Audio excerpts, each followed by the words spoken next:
So in CS50, we've covered a lot of different data structures, right? We've seen arrays and linked lists and hash tables and tries, stacks and queues.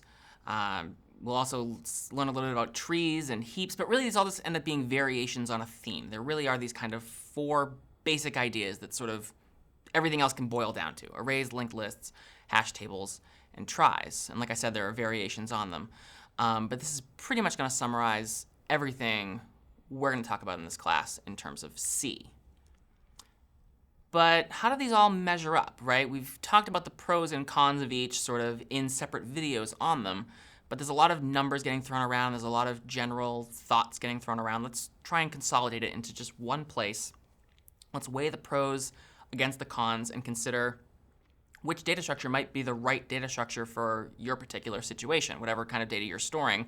You don't necessarily always need to use the super fast insertion, deletion, and lookup of a try if you really don't care about inserting and deleting too much. If you need to just quickly random access, maybe an array is better. So let's distill that, right? Let's talk about each of the four major kinds of data structures that we've talked about and just see when they might be good and when they might not be so good.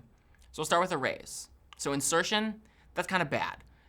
Insertion at the end of an array is okay if we're building an array as we go. But if we need to insert elements into the middle, think back to insertion sort, there's a lot of shifting to fit an element in there. And so if we're going to insert anywhere but the end of an array, that's probably not so great. Similarly, deletion, unless we're deleting from the end of an array, is probably also not so great if we don't want to leave empty gaps, which usually we don't. We want to remove an element and then sort of make it snug again. And so deleting elements from an array, also not so great. Lookup, though, is great. We have random access, constant time lookup. We just say 7, and we go to array location 7. We say 20, we go to array location 20. We don't have to iterate across. That's pretty good.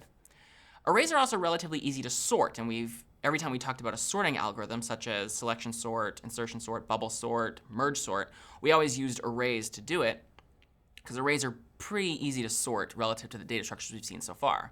They're also relatively small. There's not a lot of extra space. You just set aside exactly as much as you need to hold your data, and that's pretty much it. So they're pretty small and efficient in that way.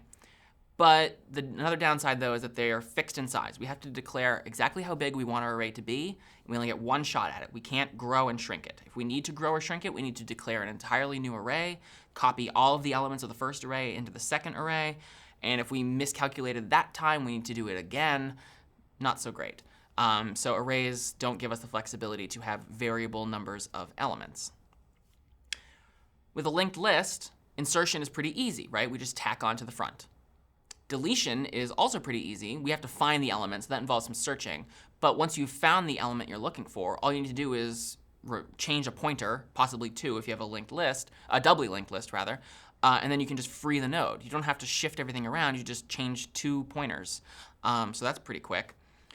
Lookup is bad, though, right? In order for us to find an element in a linked list, whether singly or doubly linked, we have to linear search it. We have to start at the beginning and move to the end, or start at the end and move to the beginning.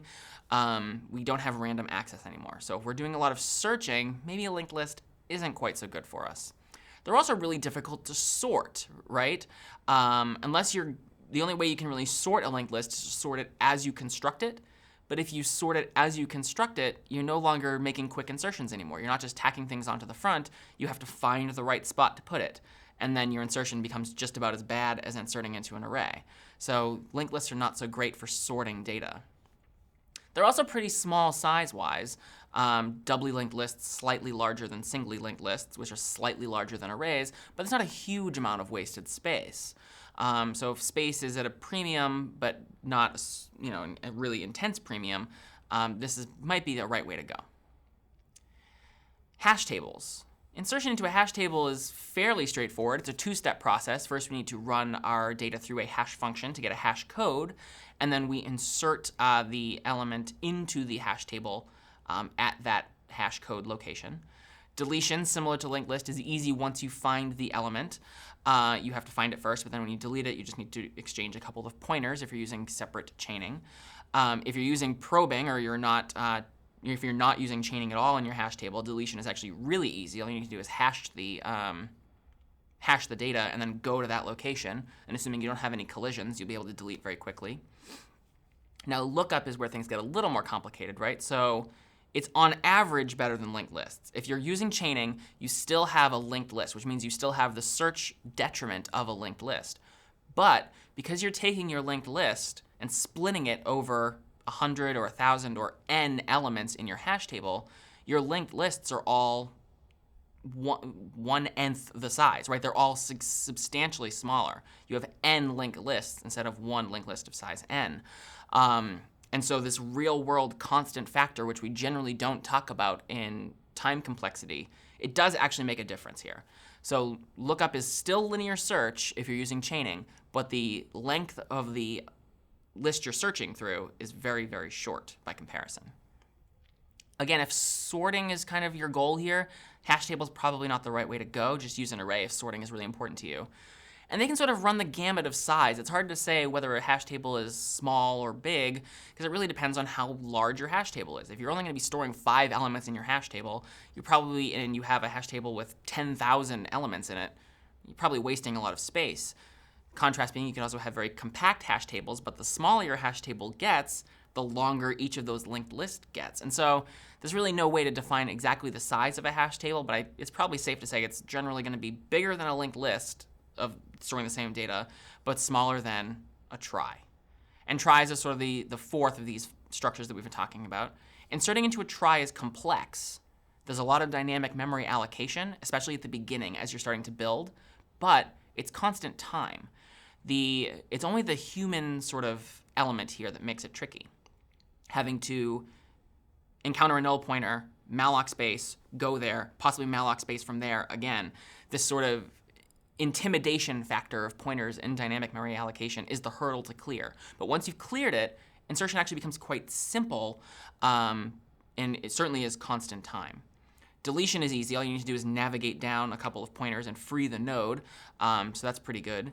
Lookup is also pretty fast. It's only based on the length of your data. So if all of your data is 5-character strings, for example, you're storing 5-character strings in your trie, it only takes 5 steps to find what you're looking for. 5 is just a constant factor. So again, insertion, deletion, and lookup here are all constant time, effectively.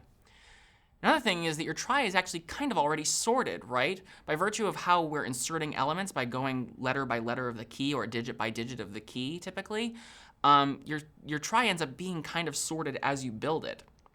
It doesn't really make sense to think about sorting in the same way that we think about it with arrays or linked lists or hash tables, but in some sense, your trie is sorted as you go. The downside, of course, is that a trie rapidly becomes huge. From every junction point, you might have, if your key consists of digits, you have 10 other places you can go, which means that every node contains information about the data you want to store at that node, plus 10 pointers, which on CS50 IDE is 80 bytes. So it's at least 80 bytes for every node that you create, and that's not even counting data. And if your nodes are letters instead of digits, now you have 26 pointers from every location. And 26 times 8 is probably 200 bytes or something like that. And if you have capital and lowercase, you can see where I'm going with this, right? Your nodes can get really big, and so the trie itself overall can get really big too. So if space is at a high premium on your system, a trie might not be the right way to go, even though its other benefits come into play. I'm Doug Lloyd. This is CS50.